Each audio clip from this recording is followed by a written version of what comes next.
ఈరోజు తిరుమల ఆధ్వర్యంలో ఆచరిస్తున్న మోక్షగుండ విశ్వేశ్వరయ్య గారి సభలో విశిష్ట ఇంజనీర్లైన శ్రీనివాసరావు గారు, రెడ్డి గారు, అలాగే రెడ్డి గారు పిల్లలు సన్మానం చేసుకుంటున్నాం. సో ఈ కార్యక్రమంలో శ్రీనివాసరావు గారి దృష్టి నుంచి కొన్ని మాటలు మాట్లాడుకుంటున్నాను కూడా. సో శ్రీనివాసరావు నేను సింగరేణిలో సేమ్ డే చేయలేము and we are roommates also and ఇద్దరం కూడా ట్రైనింగ్ పీరియడ్. సో అట్లా మా జర్నీ స్టార్ట్ అయింది.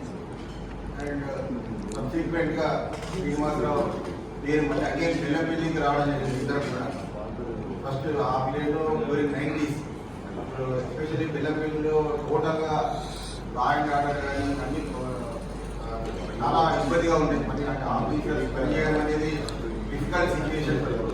అలాంటి రోజుల్లో అన్నట్టు ఈ సివిల్ డిపార్ట్మెంట్ ఇంకా డిఫికల్ట్ ఆ రోజుల్లో. ఆ సిచ్యువేషన్లో మేము ఇద్దరం అక్కడికి పోస్ట్ చేయడం జరిగింది. అప్పుడు శ్రీనివాసరావు ఆ టైంలో కూడా తనదైన శైలిలోనే పనిచేసేవాడు. అంటే వర్కర్స్లో ఉన్న ఇండిసిప్లిన్ కానీ అవన్నీ కానీ వాటిని చాలా వరకు కంట్రోల్ చేస్తూ వాళ్ళని ఒక డిసిప్లిన్గా పెట్టడానికి ఆయన పెట్టిన ఎఫర్ట్స్ ఇప్పటికీ గుర్తున్నాయి అందరికీ కూడా. ఇప్పటికీ కూడా ఆ ఏరియాలో గుర్తు చేసుకుంటారు. సో అంత డిసిప్లిన్గా పని చేయించడానికి ప్రయత్నం చేశాడు ఆ రోజుల్లోనే. అంత నక్సల్ ఎఫెక్టెడ్ టైంలో కూడా ఆయన డిసిప్లిన్ గురించి ప్రయారిటీ ఇచ్చాడు. ఇంకా ఫస్ట్ డిసిప్లిన్ ఉంటేనే పని అవుతుంది, అది లేనప్పుడు పని కాదని విషయం తెలుసుకోవాలి చేశాడు. దాని విషయంలో ఆయన చాలాసార్లు వర్కర్స్ యూనియన్స్ కూడా ఘర్షణ కూడా పట్టాడు. వాళ్ళకు ఈయనకు గొడవలు కూడా జరిగేవి. అయినప్పటికీ కూడా మొండిగా తనదైన శైలిలో వెళ్ళిండి ఆయన. సో అలాంటి ఇంజనీర్ అతను. తర్వాత సబ్సిక్వెంట్గా మన దగ్గర అప్పుడు సివిల్ వర్క్స్ తరఫున నాకు గుర్తున్నంత వరకు బెల్లంపల్లిలో ఫ్రీక్వెంట్గా మాన్యువల్ కవర్స్ అనేది థెఫ్ట్ అయిపోయాయి. సూపర్వైజర్స్ వచ్చి ఊరికే కవర్స్ థెఫ్ట్ అయిపోతున్నాయి సార్ అనేది చెప్పేవారు. సో దానికి ఆయన సొల్యూషన్ నిలుపుకొని అడిగితే అందులో ఉండే 4 ఐరన్ రాడ్ల కోసం దొంగలెత్తుకుపోతున్నారు సార్ అని చెప్తే ఆయన స్టైల్లో అప్పుడు శ్రీనివాసరావు గారి స్టైల్లో దానికి బ్యాక్బోమ్ మార్క్స్ బ్యాంకు సంబంధించిన వెదురు బద్దలతో మీరు మ్యాట్స్ తయారు చేసి పెట్టండి అనే సలహా ఆ రోజునే ఇక్కడ. అంటే ఈవెన్ థెఫ్ట్కు యాంటీ థెఫ్ట్గా సలహా ఇచ్చింది ఆ రోజున. ఎప్పుడైతే ఆయన సలహా ఇచ్చిందో అప్పటి నుంచి థెఫ్ట్ కూడా ఆగిపోయినాయి. చెప్పిన వాళ్ళు కూడా ఆగిపోయారు. అంటే తర్వాత ఈ రీజన్ అంటే కౌంటర్ చేయడం కానీ దానికి వేరే సొల్యూషన్ చూపెట్టడం కానీ, అంతేగాని ప్రతిరోజు మళ్ళీ తయారు చేయడం మళ్ళీ చేయడం అనేది కాకుండా చూశాడు. అండ్ ఇంకో సబ్జెక్ట్ ఏంటంటే ఎలక్ట్రికల్గా కూడా వర్క్షాప్కు సివిల్కు రెగ్యులర్గా ఇంట్రాక్షన్ ఉండేది. అండ్ ఎలక్ట్రికల్ కూడా చాలా ఇంప్రూవ్మెంట్ వర్క్స్ రిక్వైర్మెంట్ ఉండేది. మా సివిల్స్ వాటర్ సప్లైస్ దగ్గర కానీ టౌన్షిప్లో కానీ వాళ్ళు రెగ్యులర్గా నెంబర్ ఆఫ్ ప్లీన్స్ అడిగేవారు. ప్లీన్స్ ట్రాన్స్ఫార్మర్ ఎలక్షన్ కోసం ప్లీన్లు అడిగేవారు. ఆ ప్లీన్లో అప్పటికున్న మా సివిల్లో ఉన్న విధానం ఏంటంటే ప్లీన్ ఒక మాస్గా ఒక కన్స్ట్రక్షన్ చేసేవారు సిఆర్ఎఫ్ మీద. సో శ్రీనివాసరావు ఏం చేశాడంటే అంత అవసరం లేదు, దానికి వచ్చే బరువు ఎంత, దాని గురించి ఎంత ఓన్లీ మీకు మధ్యలో సెంట్రల్ గ్యాప్ పెట్టేసి ఒక 4 వాల్స్ పెట్టేసి అందులో స్టాండ్ ఫిల్ చేసుకొని బయట స్టాండ్ సరిపోతుంది అని రెడ్యూస్డ్ కాస్ట్.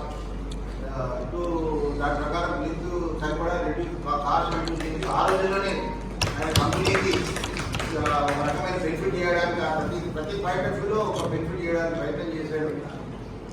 సో అటువంటి ఇంజనీర్ మన సింగరేణిలో ఉన్నందుకు మనంతా నిజంగా సంతోషపడాల్సిందే. అండ్ ఆయన అప్పటికి మన సింగరేణి స్టైల్ ఆయనకు అర్థమైపోయింది. మనం ఎంత చేసినా కానీ ఇందులో ఇంప్రూవ్మెంట్ అనేది ఆయన వర్కర్స్ మెంటాలిటీ కానీ వర్కర్ స్టైల్ అప్పుడు చాలా డిఫరెంట్గా ఉండేది. అని కష్టపడుకొని ఆయన ఇంజనీరింగ్ సర్వీసెస్ కూడా కష్టపడి ప్రిపేర్ అయ్యాడు. ఈ గార్డ్ ఇంటర్వ్యూ లెవెల్. సో ఇంటర్వ్యూలో మిస్ అయిపోయాడు ఆయన. బట్ ఈ డిడ్ ఎఫర్ట్స్ ఇంజనీరింగ్ సర్వీసెస్ కూడా చదివి ఇంటర్వ్యూ వరకు వెళ్ళాడంటే ఇట్స్ గ్రేట్. అంత జాబ్ చేస్తూ కూడా రైట్. అలాగే తర్వాత ఆయన రుద్రపూర్ అండ్ రామగుండం తర్వాత డిఫరెంట్ ఏరియాస్ ఎస్టీపీలో కూడా పనిచేస్తారు. ఎస్టీపీలో ఉండే అందరికీ చిమ్నీ కన్స్ట్రక్షన్లో చిమ్నీ అనేది వెరీ డిఫికల్ట్. అందులో ఉన్న ఎస్టీపీపీ వర్క్స్లో the most difficult task chimney.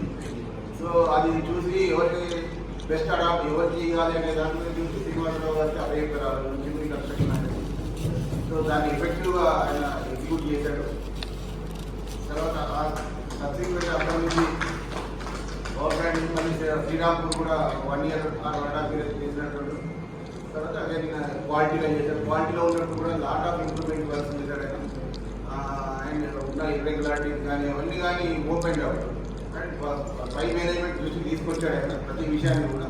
తర్వాత డిసిషన్ అనేది మేనేజ్మెంట్ సంబంధించిన బట్ ఈ brought out so many issues to higher management.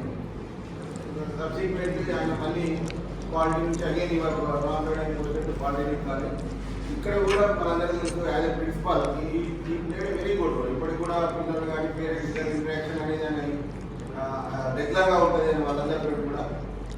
ఆయన ఒక డిసిప్లిన్ పాయింట్ ఆఫ్ వ్యూ కానీ ఈ ప్రజెంట్ డేస్లో కాలేజీలో కూడా డిసిప్లిన్ మెయింటైన్ చేయడం అనేది ఎంత డిఫికల్ట్ అందరికి తెలిసిందే. అటువంటి మన కోర్పొరేట్ ఏరియాలో ఉన్న కాలేజీలో కూడా ఎలాంటి ఇన్సిడెంట్ లేకుండా ఎలాంటి ఇష్యూస్ లేకుండా డిసిప్లిన్తో మేనేజ్మెంట్ చేస్తున్నాడంటే అది just because of P Srinivasarao గారిని డెఫినెట్గా చెప్తున్నాను. సో అలాంటి ఎగ్జాక్ట్ ఇంజనీర్ మన సింగరేణి కాలేజీలో ఉండడం అందరికీ కూడా అదృష్టం. సో ఈ ఇయర్ ఆయన next year by end of August ఆయన కూడా రిటైర్ అవుతున్నాడు. అయినప్పటికీ కూడా మనం ఆయన సేవలు కంపెనీలు ఎప్పటికీ ఉండిపోతాయని చేసుకుంటూ ఉన్నాం. థ్యాంక్ యూ అన్నట్టు.